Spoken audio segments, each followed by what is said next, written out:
Another today's carry at the Momo the poodle here.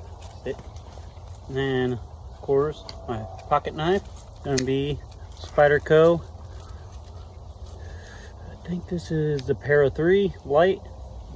Really liking that one. Still rocking out the Nitecore flashlight. Still pretty good, solid choice there. Got my good old trusty Leatherman Bond. Yep, spare magazine for the Glock 26.